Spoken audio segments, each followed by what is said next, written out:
Welcome to the show. It's yet another episode of Coffee Break right here with me, Harold AMENYAH. Now, today's episode promises to be great. Now, this is our last episode for the first season. Thank you so much for sticking with us. Our guest for today is one young man who has definitely grown and warmed himself into the hearts of Ghanaians home and abroad. I first discovered him on one of our comic shows right here. When I bring him on, you are definitely going to know what I'm talking about, okay? If you're watching on YouTube, don't forget to subscribe, like, and share this amazing interview. And of course, drop your comments underneath the video. If you're watching on MX24, do head out to our socials on Twitter at CB with Harold, on Instagram also at CB with Harold, and drop your comments. We'll be back after this. Stay with us.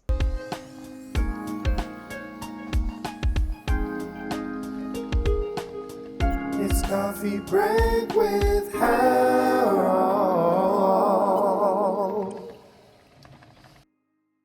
Guys, our guest for today's episode is the one and only NGO, Nana Jesse Owusu. Welcome to the show, bro. Thank you. It's good to have you. It's good to be here. You know, I've been watching the show. I've been following the show quite a lot. And I must say, you're doing amazing. Oh, thank you. So I figured, you're the one who called you. Yeah, I said, I'll come. Yeah. And I don't do interviews, but Yeah. I decided you're my guy. And I couldn't say no to you because Yes, of course. you are too talented to be said no Yeah. to. So I decided, Welcome yes. to the show, man. Thank you. How often do you come to Accra? Or have you moved to Accra? No, I haven't necessarily moved to Accra, but I'm in Accra almost every other week. Because you live in Kumasi, that I Yes, know for yes. sure. Born and bred in Kumasi. Actually, bred majority in Accra, moved to Kumasi, and decided to stay in Kumasi. I'd like to know at what point. Take me through the Okay. childhood journey. So, I love my childhood, you know. So I grew up in Accra, particularly Kanda. I went to Accra Memorial. Were you born there? Yes, no, I was born in Kumasi. Okay. And then I came to Accra. At what age? I think at 1. Oh, wow. Yeah, at 1 or something. So I came to Accra, and I grew up with my grandmother and my auntie at Kanda. We grew up there. I went to school there from infancy to JHS, then JSS. No, when I say JSS, they'll know my age. So let me say JHS. So JHS, and I moved to Kumasi because I chose a school in Kumasi, the best school in Ghana. That is Which Prempeh is College. Prempeh College. Yes, Okay. the greatest school in Ghana. Okay. So I moved to Prempeh College, and then I was still coming to Accra, you know, for holidays, you know, vacation. But while staying in Kanda, where were your parents? My parents were in Kumasi. Yes. So, And they left you in Kanda. Yes. What was the reason? oh, but not really nothing. I mean, my father was here. He moved. He kept, you know, moving around. So I stayed with my grandma throughout. Were your parents together? No, Okay. no. Are you the only child? Of my mother's, yes. Of your mother, yes. And Yes. your dad's side? Two other children. Two other boys Yes. or girls? Boys. Boys. So 3 in all. But for Yes. your mom, you are the Yes. only child. Well, you look like an only child. I don't remember. No, there's something about you Mm. that looks like an only child. But for me, the first time I saw you was on KGT and Makola, Yeah. right? This was years ago. Which year was this? I think 2017. 2017. Yeah, 2017. And it felt like it was a very refreshing show. So in the beginning, people didn't take it too seriously. Well, I didn't take it too seriously, but I realized that with time, it was something that I couldn't avoid. Yeah. I had to just watch it. Yeah. You know how it is. When it blows up. Yeah. How did you come by that role? Okay, so I actually met Louise Lamis, who was the creator of the show of KGTR versus Makola, in university when I was in tech 2010, 11. Yeah, I think so. That was when I met Louise. He was also, I think he was done with school and he was doing more like TA. So he had this group called Spring Verve, which was a theater group back then. So I joined the theater group, and that's when I started theater. So we were doing theater for a while, myself and Louise, for a long time. Fast forward. What did you 2000 study in tech? I actually majored English and minored political science. So it was nothing related to theater, but No. you just joined. No. Was it out of passion or you needed some money or? Actually, you know, right from infancy, you know, my school was in Kanda. So the whole acting thing, and it started from infancy. I did toddler's time, children's own, you know, kwasasa. You liked it. Oh, you Yeah. did Kwasasa? Yes. Oh, yeah. Mhm. I used to have hair. I see. Yes. And I also did a commercial on TV that was in GSS. You look like someone who would do kwasasa. Go ahead. Yes, so there was this commercial on TV back in GSS, Abui, Logozo and Abui, this TV thing or a classroom setting. So the acting thing was something that I think I really loved, but I never really, paid attention to it much until university. So when I got there, I saw the opportunity, like, I mean, why not? Let me just try my hands on it. And then I actually realized I was pretty decent at it. So yes, I decided to, take it through it. And I was very passionate about it. I loved every bit of it, stage and acting. And yeah, fast forward 2015. So which period was this? All that time doing the theater in tech? Yes, that was around 2010. Okay. 2010, 11, 12, 13, 14. And that's when I moved to Love FM. I started radio at Love FM. That was around 2014. I actually started 2012-ish, and then, 2014, 15. We also started a show on Love FM called the PM Show. So the PM Show is it was a drama show which had a lot of other segments, and one of the segments was the courtroom drama. So it was a radio courtroom drama, and we're doing it on radio. So it was quite popular in Kumasi. A lot of people enjoyed it. We had other segments on it. What Don't You Know was not a segment, but it was something that we tried on there as well. So after 2017, we did it for about 2 years. We stopped the radio thing, and then Louise just decided that, okay, so why don't we put this on film? Was Louise at the radio station too? Yes, Louise was, at the time, he was the events manager then. Yeah, okay. And I was the radio presenter. Okay. So he says we should just put this on film. So it was myself, Louise, Richmond, that is Loyalty. Yes, we were the main creators of the show, and we had other people also supporting us. And then we just went, and then we did a few episodes. Back then, we had just a few cameras and stuff. The quality wasn't as good, but we just released a few teasers on social media.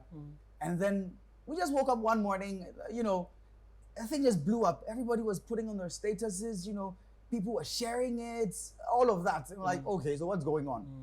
And basically that was it. All right, guys, so we're still hanging out with NGO right here on Coffee Break. If you're watching on YouTube, please drop us a comment. Let us know what you think. If you're watching on MX24, of course, head to our socials and drop your comments at CB with Harold on Twitter and on Instagram. Stay with us. We'll be back after this. It's coffee break with Harold.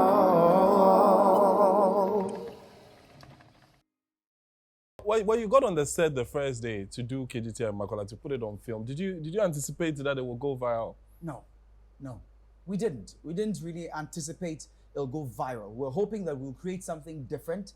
That's what we've always wanted to do. Create something exciting, something different, something positive. Because we realized there was a thing about comedy in Ghana where people had this perception that comedy has to do with insults. You have to insult before, it becomes funny, So we decided to do something that is clean, devoid of insults or, all these controversial stuff. So we decided to do something clean, something original, and then we fell on that. We actually, did a bit of research to see if there was anything like that in the world. We realized there was nothing like that.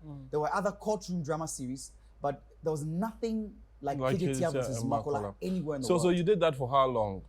So we did KGT versus Makola since 2017 to 2020, 2020, and that's when we went on a break. Okay. Yes, we went for a short break, and then we decided to bring it back. So we brought it back as well. So we've actually brought it back. And now you have your new show. No, it's not a new show, but your current show. Yes. What Don't You Know? Yes. What Don't You Know is exciting. How did the idea come about? So What Don't You Know, during when we're doing the PM show, I do a lot of impressions of people. I love doing impressions and doing voice manipulations, and all these things. So I went into the booth myself. We're supposed to create promos for the PM show, create teasers for the show. So I went in there, and then myself, Louise, Richmond, and Michelle. There was a lady, one of our actors called Michelle. And then I went there, and then after doing a few skits, we did one skit. I don't know if you saw it. Greetings from Abroad. I haven't seen that. There was this Greetings from Abroad skit. It also went viral. And we did that. And after that, we did the thing. I just decided, okay, let me just do an impression of Dana Ferriebois. Dana Ferriebois, Go the ahead. legendary. Yes, yes. He was one person that, you know, I actually did What Do You Know once when I was in GSS. Okay, okay, Yeah. okay. So I really looked up to him. So I just decided to do an impression of him. However, let me do something that is almost like the opposite of it.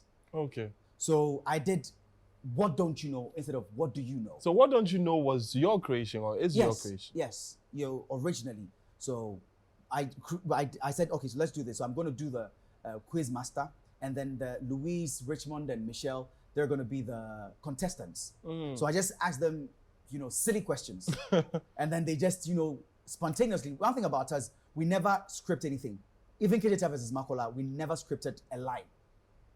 And we've done almost 200 episodes. So everything is spontaneous? Everything is improv. Everything. I mean, the only thing we do is we just have the case. We create more like a writ of summons. Like a case, like a study case. That is what we do. So everything we do is 100% improv. So we don't rehearse, we don't do anything. We just go and then we just go. Would you say acting is lucrative? Okay. Honestly, here in Ghana, I think you must have other things doing. Acting, you can't survive on acting. If you really want to be comfortable, I don't think you can survive on acting here in Ghana. So what are some of the things that you do that, keeps you financially sound? Oh, personally, I do MCing. I do a lot of MCing, wedding MCing, corporate MCing. I know you run a club in Kumasi. Yes, I run a club with my brother. Tell us about that. It's called the Basement Bar and Lounge. Yes, yeah. Okay. It's if you know it, yeah. If you've been there, it's the hottest club in Kumasi. Awesome. Yeah. So awesome. we've been doing this since 2019. And you're in law school too. Yes. How do you combine all these things? I mean, as a man, you have to hustle. Yes, as a man, you have to really hustle, and that's what I've been doing, trying to hustle, trying to grind, and make something, because you must always have a backup plan. All right, guys. So we're still hanging out with NGO right here on Coffee Break. Stay with us. It's Coffee Break with Harold.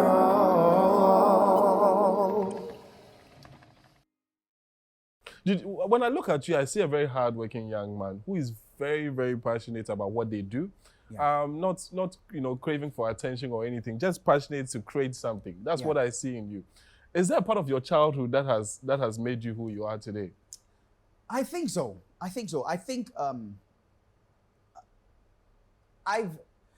growing up, I've never been somebody who I've always had attention.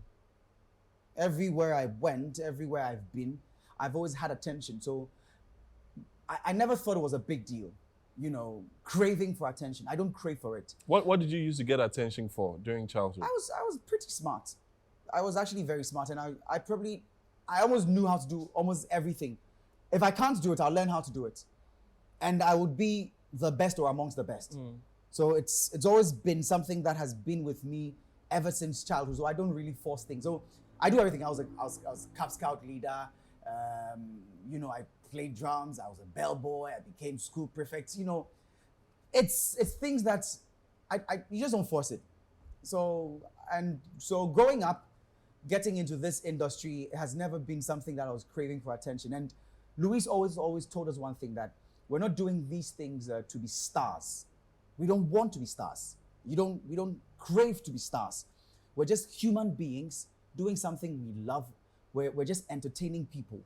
So it's very important to keep your feet on the ground, because it is very easy for you to let the attention and the whole fame get into your head.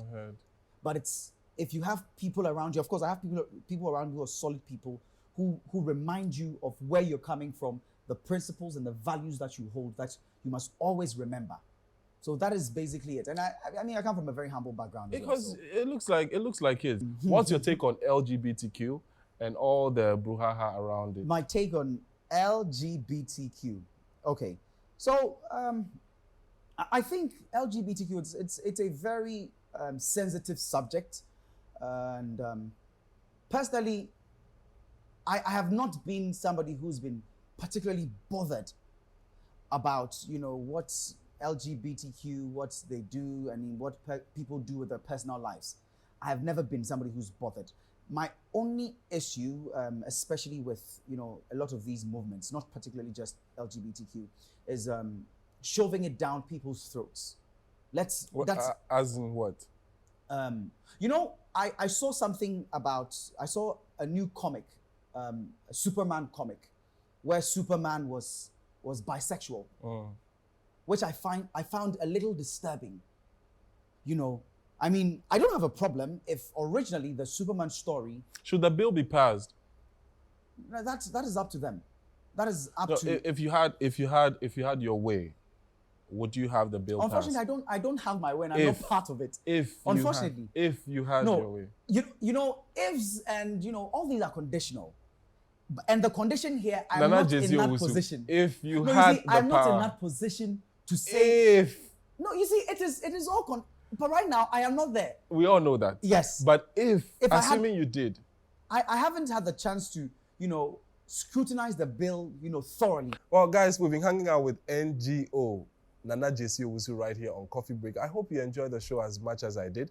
Today is the last episode, or this is the last episode of season 1. Thank you for sticking with us. We are definitely coming out with season 2 on a bigger bang. You definitely would love what we have cooking for you for season 2. My outfit today is by 1957 by KOD. Okay, and of course, the show, as always, brought to you by Virtual Hub Studios. Thank you for watching. We'll be back with season 2. Bye.